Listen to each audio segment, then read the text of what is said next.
그러면 첫 번째 종목은 어떤 종목군에서 나오게 될지 전화 상담 연결해 보겠습니다. 시청자님 안녕하세요. 안녕하세요. 예. 수고하십니다. 어떤 종목이 궁금하세요? 나노 신소재. 나노 신소재 얼마에 사셨어요? 13만 원이 50%예요.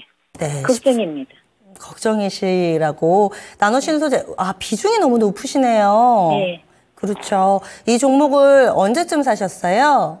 한 달쯤 됐는 것 같은데. 예전에 혹시 이 종목 사신 적 있으세요? 예. 그때 3월 달에 했을 때는 좀 괜찮았거든요. 네. 그런데 얼마 전에 타 방송에서 상담을 받았는데 실적이 괜찮을 것 같다 해서 제가 가 있었는데 아직 실적 발표는 안 했는데 네. 지금 걱정이 됩니다. 지금 좀 빠지고 있으셔서 어떤 점이 가장 궁금하세요? 아니 실적을 조만간에 이제 한다 하는데 예. 실적은 어떤 분은 괜찮다 하고 뭐 이자 전진만 하는 게 아니고 반도체 여러 사업을 한다고 하시던데 그래서 궁금합니다. 예, 알겠습니다. 그러면은 실적 발표 전후로 해서 어떤 대응이 좀 필요할지 시청자님 비중도 많으셔서 저희가 이 부분까지 어떻게 다뤄야 될지 체크해 볼 테니까요. 전화 끊지 마세요. 네. 예. 나노신 소재도 2차 전지죠. 그런데 이 가운데서도 실리콘 응급제 이쪽으로는 비교적 또 나은 평가를 받고 있기는 합니다. 우리 시청자님 처음에 접근하셨을 때 기억이 좋아서 이번에도 접근을 해주신 것 같은데 지금은 약간의 손실 구간에 놓여 있습니다. 10% 초반대의 손실입니다. 과연 현재 시점에서 어떻게 해야 될지 실적 발표를 앞두고 있어서 더 좀 고민이 되시나 봐요. 만약에 팔고 나서 호실적이 나왔다가 주가가 급반등하면 배 아플 것 같고 그리고 실적이 안 좋을 거라서 밀리게 된다면 지금이라도 좀 팔아야 될 것 같고 이런 고민을 하시는 듯 보이는데 지문상 사장님 어떤 답을 주시겠어요? 일단 나노 신소재 종목에 대해서 약간 딥하게 말씀드리기 이전에 전체적으로 지금 시장 상황들이 어떻게 흘러가느냐에 대해서 이해를 하시는 게 제일 중요한 것 같은데요.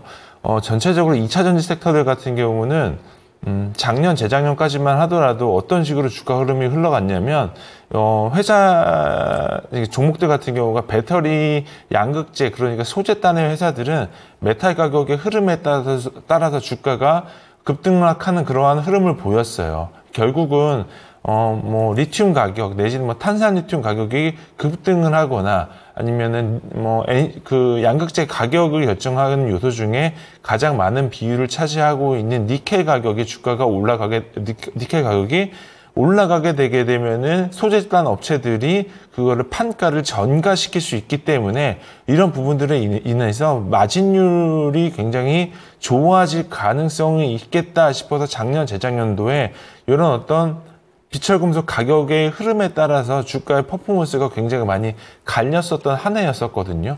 요거는 사실 실적과도 약간의 흐름이 비슷한 흐름을 보이고는 있었겠지만 실적 그 이상의 어떤 기대감을 가지고 있었던 거는 사실이었습니다. 근데 이제 2023년도 하반기부터 메탈 가격이 굉장히 많이 빠졌고 특히나 이제 리튬 가격이 굉장히 많이 빠졌죠. 그러면서 이제 소재단 업체들이 프리미엄을 받을 만한 근거가 시장에서는 주어지지 못하고 있는 게 현재의 상황이고요. 결국은 실적도 안 좋아졌고 그리고 성장성도 안 좋아졌고 나노 신소재가 실질적으로 시장의 어떤 기대치를 갖고 있는 것들은 CNT 도전제라고 불리우고 있는 굉장히 값비싼 이제 배터리 양극재에 들어가는 이제 물질 중에 하나인데요.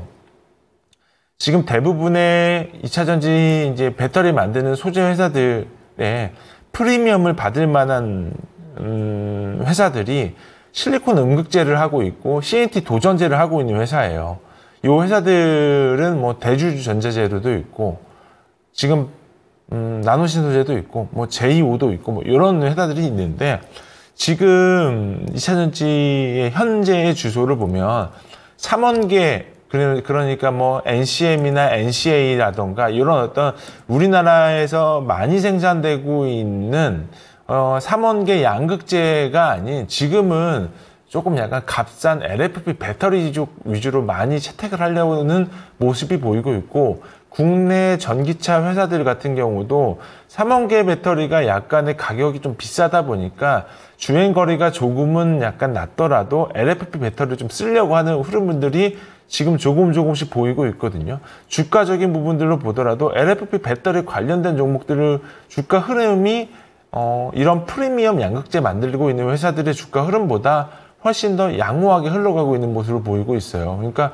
돌이켜서 우리가 복귀를 해가지고 생각을 해보면 그러면 올해 실적은 2차전지 섹터이 좋을 거냐라고 보자면 그렇지 않을 걸로 보여지고 있습니다. 저 역시도 이제 저번 달까지만 하더라도 지금 종목 추천 종목도 드릴 때 에코프로를 말씀드렸던 적이 있었는데 이게 이제 시간이 조금씩 흐르고 실적 발표하고 나서 보니까 예상했었던 것보다 2차전지 섹터들의 EPS 성장하는 게 굉장히 많이 느려요. 이게 이제 사실 Q는 조금은 꺾이지는 했지만 Q는 약간 꺾였다 하더라도 마진에서 버텨주면은 그 부분들이 디레이팅 되는 부분들이 좀 버텨줄 수가 있는데 이거는 Q는 약간은 반등을 줬지만 P가 못 버텨주고 있는 형국이기 때문에 지금 구간에서는 사실 메리트가 많이 적어 보입니다. 그래서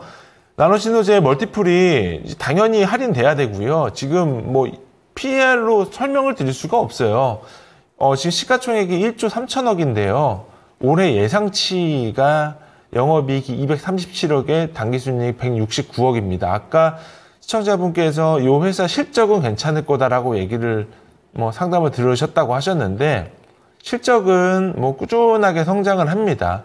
근데 주가도 이제 과거에 우리가 꾸준하게 성장을 하면은 좋았을 텐데 주가가 너무 많이 올랐어요. 1조 3천억입니다.